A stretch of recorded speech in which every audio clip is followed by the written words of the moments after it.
Despite hot chocolate being the most popular winter drink I can think of, most people don't realize that their bar for good hot chocolate is pretty low. Typically, people will sit by the fire with their Swiss Miss in hand.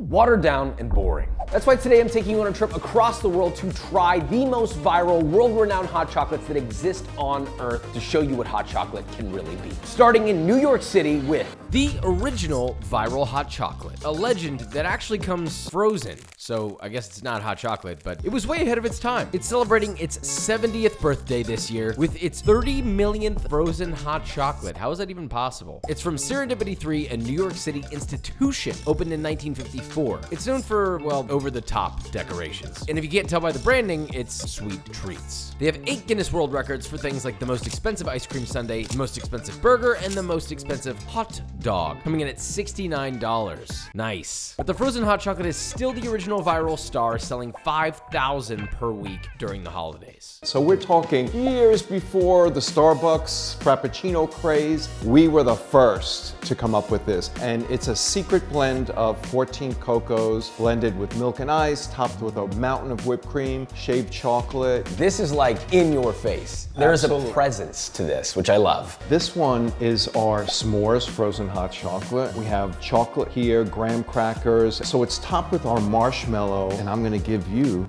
the honor. The number of places that I go to where people randomly hand me a blowtorch without any questions whatsoever means I might be doing okay in my life. It's s'mores time. I always start with the original.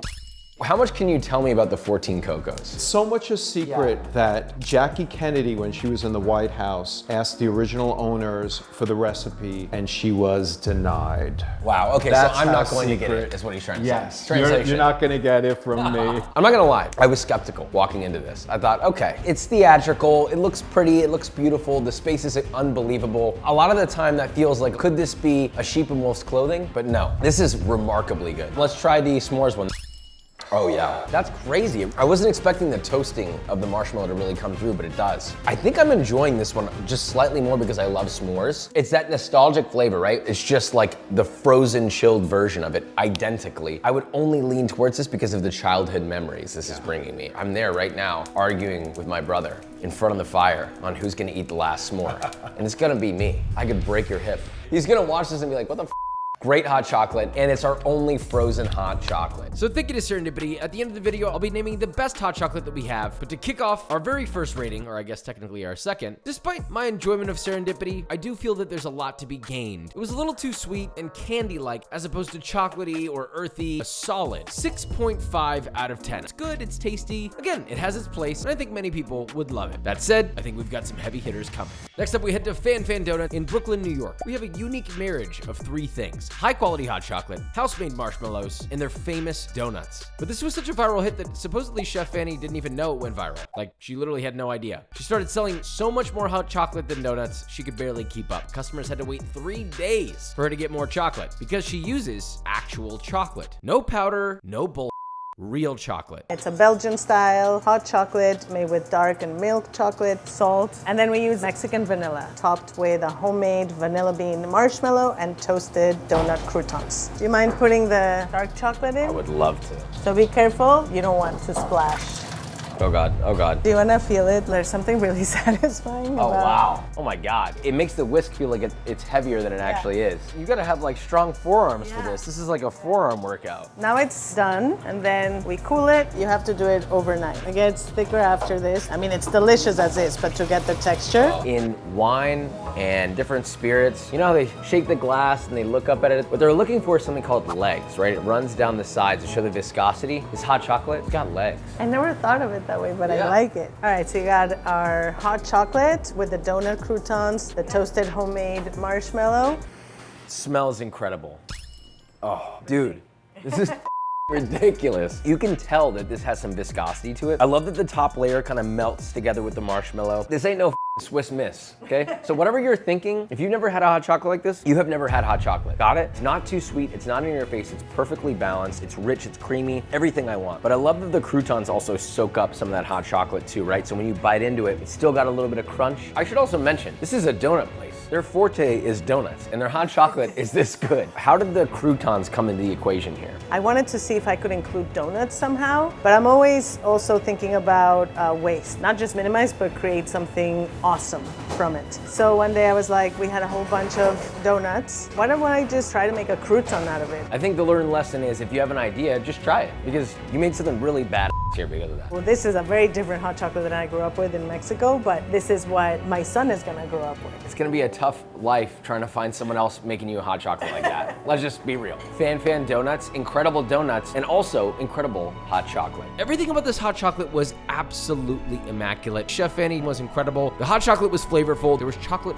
forward flavor notes. It was sweet, but not too sweet. I do feel like it was a little heavy on the toppings, but they worked well with it. So we're gonna sit this at a powerful 8.3 out of 10. We're off to a great start, and the adventure continues to find my favorite viral hot chocolate. But you might be getting the urge to make it yourself at this point. I know I am. You'll notice that most of these chefs are making it specifically in some sort of a stainless steel pot, and I definitely know which one I would use. Something like Made in Stainless Steel, which is perfect because they're today's sponsor. Listen, I've been using Made in for years, even before we were partnered with them. Made in Stainless line has fantastic heat retention, giving you a nice even cook thanks to the 5-ply stainless steel material. Their pans are used in thousands of restaurants, and many of them are Michelin starred. That just shows the durability and the usability of these things. And if they can withstand being in that environment, they'll definitely last for you as a home cook. Check out their cookware in the link in the description to save on your order. Now, moving on. Now our next spot, Gloss by No Glue, is actually an ice cream shop, which popped off with their marshmallow crowned hot chocolate. It almost blew up by accident, but look at this thing. How would you not expect this to pop off? Let me ask you this. How well do you think ice cream sells during the winter? They needed to keep the business running, so they got a little creative, and it exploded immediately. They're selling like 1,000 to 2,000 per day, and it's happening again this year. You know, I've got to be honest, I like this one. Feels chefy, feels modern, but how good is it really? We have our classic s'mores. This was our first hot chocolate that really made us. And that's a homemade marshmallow piped rim, a delicious hot chocolate inside, no cocoa powder, only chocolate, homemade fresh whipped cream that we make every day. It is whole chocolate that makes a great hot chocolate. It gives you that kind of mouthfeel, it gives you that richness and the flavor. How do you recommend eating this? Put the straw in, take a sip.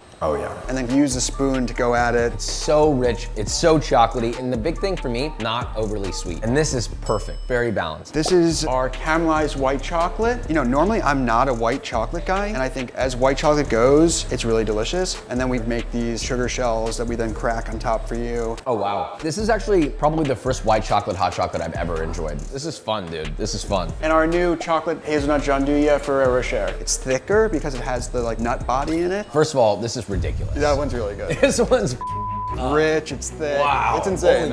I'm not even joking. This is absurd. The hazelnut alone adds so much layer to the flavor, but you're not losing the chocolate. I think that's really important to note. If you love Nutella, if you love Ferrero Rocher, if you love hazelnut like I do, this is gonna be, honestly, for lack of better words, your hot chocolate wet dream. I'm sorry. Wow, Gloss, another strong contender with 3 great hot chocolates. I gotta be honest, the Ferrero Rocher was by far my favorite one. I loved the texture. It was unbelievably nutty. That sweet, toasty hazelnut flavor came through, but it didn't overwhelm the rich, chocolatey quality of the hot chocolate. It worked well. It was balanced. It was nice, but it was borderline almost a little too rich. I don't know if I could finish one of these by myself, but I would love every second of it, and it's coming in at a solid 8 out of 10. Now we're moving up to a heavier hitter, hoping to find an even greater rating. Next up, we're meeting with Chef Dominique Ansel, French pastry and dessert royalty. Okay, I gotta be real with you guys. I feel like Dominique Ansel somehow manages to capture the internet over and over, most notably for his cronut, but he did it again with his hot chocolate. But this isn't a normal hot chocolate. Sure, you have your flavorful chocolatey elixir in the bottom, marshmallow on top, but this marshmallow moves. Matter of fact, it's a blossoming flower. But you know me, I don't give a about theatrics. This needs to taste good. Can you tell me about how you made the hot chocolate? Simplicity and techniques, like what goes in a hot chocolate that makes it very special. So the hot chocolate base, only chocolate, cocoa paste, and milk. Pure, real chocolate that is actually made in France. Would you say that France has the best chocolate? Yes, for sure. We heard that. We heard that. This hot chocolate has kind of popped off online on socials, etc. How do you feel about the term viral when somebody says something like that? Does it bother you? Yes and no. Viral could be good if it's a good product. Now back to the coolest part of this hot chocolate, the marshmallow. Now I do want to be really clear here. I'm not gonna let it affect my rating, but it does look cool and we're gonna watch it. Okay, great. So we're gonna start with our little white chocolate cap. So in our cap, we're gonna put a little bit of ganache just on the bottom. I'm already liking where this is going.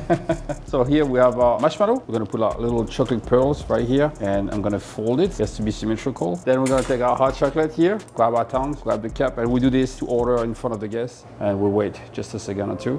Wow. Yeah, that's amazing. I love that. Honestly, even though I knew it was gonna happen, I still was pumped about it. I want a surprise. I want like something beautiful. I want something that makes you stop and look and think of it. This is thoughtful. There's an experience. It's theatrical, but it's beautiful. I love it. I think it's stunning. It's also very tasty. Oh, it's great. It's excellent. The marshmallow's really nice. You have the hot chocolate underneath, but then you have this beautiful, thick micro foam of marshmallow on top. People always look for a thick hot chocolate, and people start adding cornstarch to the hot chocolate, which I hate. It changes textures, it's not as smooth. Thicker doesn't mean better. I actually like it when it's actually drinkable. That feels like a very French mentality too, right? Like you're intentional behind the way that you eat in a sense of like, how am I gonna feel after this? Yeah, right? that's right. It's important. Yeah, I agree. You want to enjoy good food and you'll feel good after you eat it. So obviously visually that looks beautiful. How hard was it to figure that out? A couple of weeks, and I don't think it was that long. For you, it took you a couple weeks, but for a normal person, it might take you a couple months. Or a couple of years. Or a couple, I like that. It's practical in execution, but at the top, it's so high level. This is also the beauty of what we do. It is like really connecting your ideas with the perceptions and actually the experience from the guests. Dominique.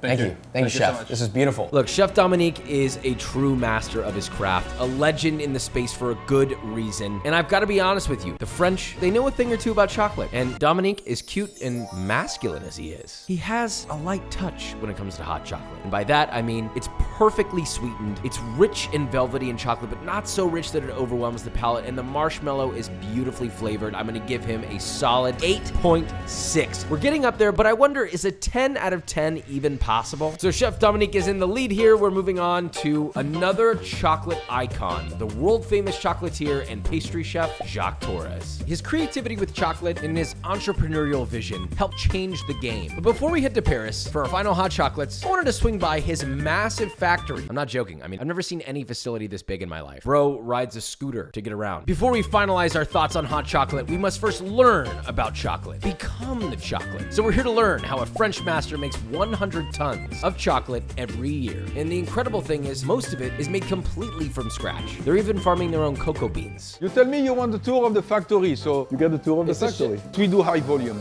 That doesn't mean we don't keep the quality. Quality is important, good butter, good chocolates, and good techniques. So that's very important. I feel like we should be playing Christmas music. Jingle bells, I can do it. Yeah. Jingle bells, jingle bells. Okay, so we fill them halfway pretty much. Put the top, chocolate's going to go on all the side and create a hollow figure. Then when it's dry, we put that in the fridge, we can open and the chocolates come out. This is the turquoise here. Those need to be clean. Then we put, this is the color certainly. There you see the gold. Oh, wow. So we put some gold to them. It's like makeup when you're This is makeup. We can make you gold too. Oh, if you like. I would love that. That's all nice, but what could this be? Are we moving on to 10-year-old Joshua's dream, the bonbon room? I usually stop for my height. You're out of luck. Look. Oh, no. So you can go and try chocolates, whatever you want. Some of them we buy them at Costco. I don't know what they are.